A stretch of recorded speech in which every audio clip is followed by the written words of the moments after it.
If I press play, listen. Are you still alive? Yes. You are. Yeah. Listen. I've got this. Now, if this is like a gramophone. Right. Are you going to play it? Well, I'm going to press play, and we're going to listen. This is a recording. All right then. I'm ready. Of people. Has anybody got anything interesting to say for themselves? Well, that was good. I'm sticking to that. That's funnier than Archie and Reg. Yeah, I will agree with that, Matt. For the second time in this show here, as one. In Concord. I think both of you are really, really wrong. Really wrong. And also, I'm a feminist. Can sexiness and femininity coexist? Feminism. Is it really a podcast? I suppose it is a podcast, yeah. And the but is about something to feel guilty about. But I find them enjoyable and amusing and, disgusting in a really good way. No idea who Archie and Reg are, I'm afraid, and I don't have my notes with me. What is this? Well, this is people discussing a podcast.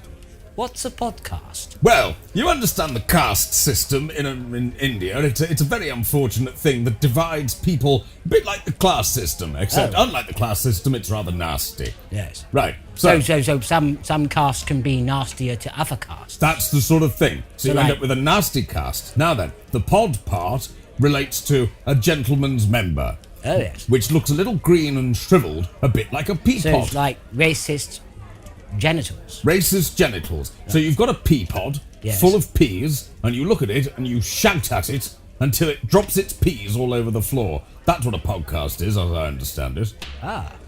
So full of people just waving their genitalia about. That's largely what it is. Then do people watch this or listen to this? People apparently listen to this. Oh. Yes. There's even What sort of sound does that make then? A genitalia waving about? Well, it's a bit like if you took some bacon and slapped it against an old lady's face. Well, you don't have to imagine that. You've done that. Well, yes. Quite often. Well, she did infuriate me. Well, deservedly so, then. Well, yes. So that's what a podcast is. And, yes, some people, I'm led to believe, listen to podcasts and then make podcasts about podcasts.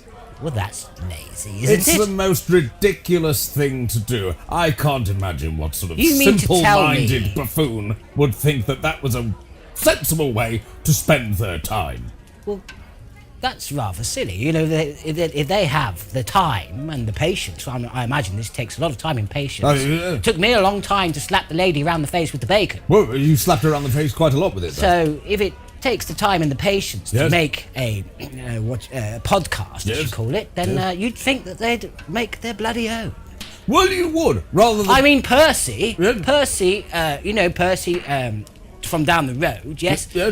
He likes to slap old ladies with cucumbers. Oh. But me, I thought, I'm not copying that stereotype image. Yeah. Bacon for me. Intellectual Nobody's done theft bacon, is so property, yes. I did my own thing. Yes. I did my own thing, and Yes. I slapped her with bacon. Slap her with bacon. So I would think these podcast people need to do their own thing and get their own cucumber or bacon granny slapping situation sorted. I see no point in people sat there slapping bacon, which is all they're doing down a microphone. They're grabbing their bacon and slapping it.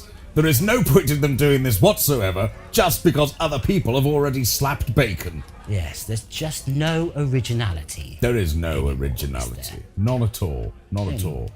Especially in Ireland.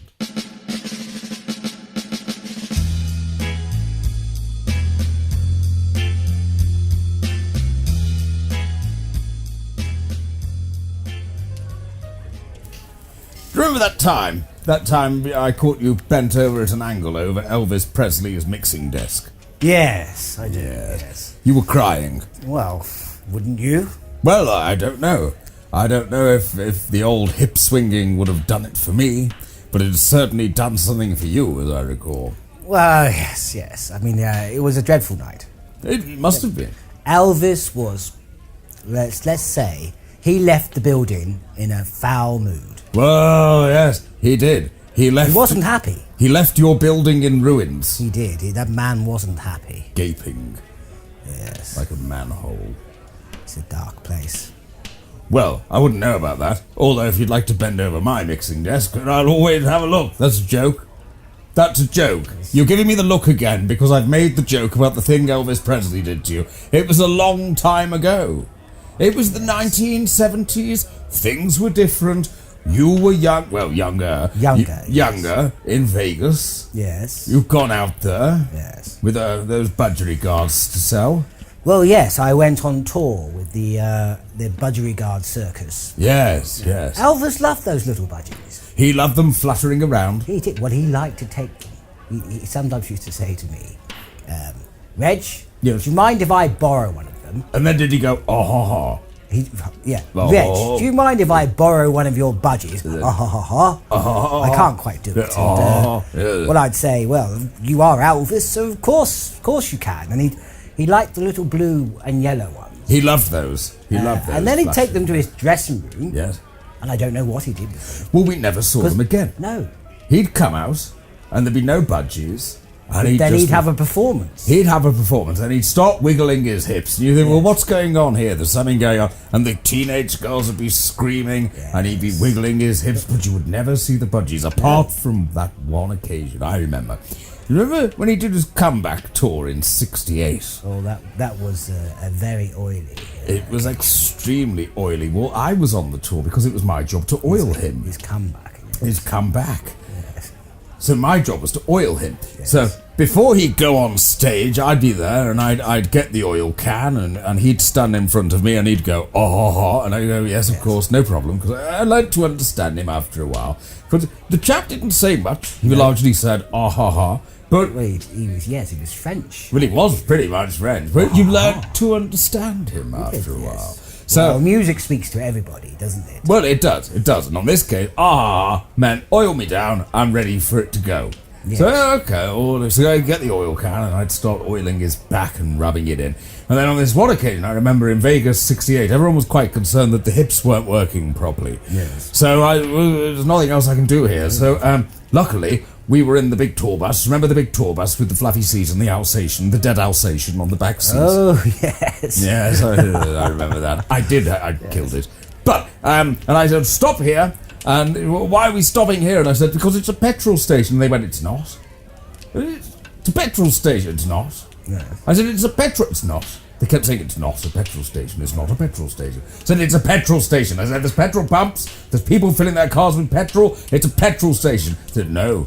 It's a gas station. I thought, bloody Americans. Bloody Americans. I said, stop the bus here. Shut your face and wait a moment. And so I went out and I took him by the hand, old Elvis. I said, come on, dear. And he couldn't walk properly because the hips weren't working. Well, yes, the pelvis. So, the pelvis was sort of prolapsed at that point. So it was more like... Too many burgers. Far too many. It was more like I was dragging a sort of a jelly by the hand at this point.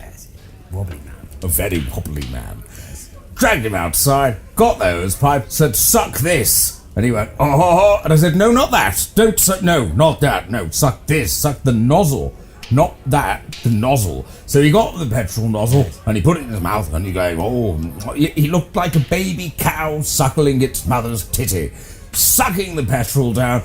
And he's all content at this point. And so I pulled the petrol pump out of his mouth and I put it on the floor. And Elvis, calm down now, dear. You don't want anything to go wrong here. You've had far too much already. He said, the hips are working by this point. And then he slips in some of the discarded petrol and the hose went right up his arse. Oh. Now at this point, by pure misfortune, I decided to press the button that makes all the petrol come out. Can't remember why. And so a small amount, about 400 litres. Yes. Went up his arse. Oops.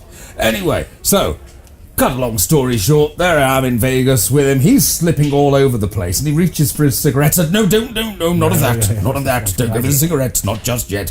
So, and then he went, and I said, yes, I'll get the budgie. And I went out and I got the sack with the budgies in. And I put them in there, and then he just looked at me, and he put a finger to his sweaty lips. Yes. And he went, shh. Oh, hello. Don't know what's going on here. But I left him alone. 10 minutes later, he comes out and he goes on stage and he gave the performance of a lifetime. I heard it was a blaze. It was absolutely remarkable, but then He was on fire. he was on fire. But then he took a bow and there was a noise. Oops. And a single yellow feather fell from the bottom of his trousers. And I thought, I know where you've stuck those pudgies now, you dirty, dirty, bloody American bugger. Dirty bugger. Dirty sod. I always knew he was a budgie smuggler.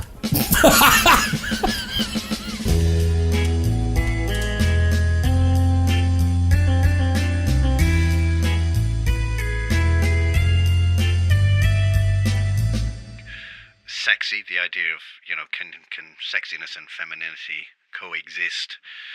Feminism, you mean?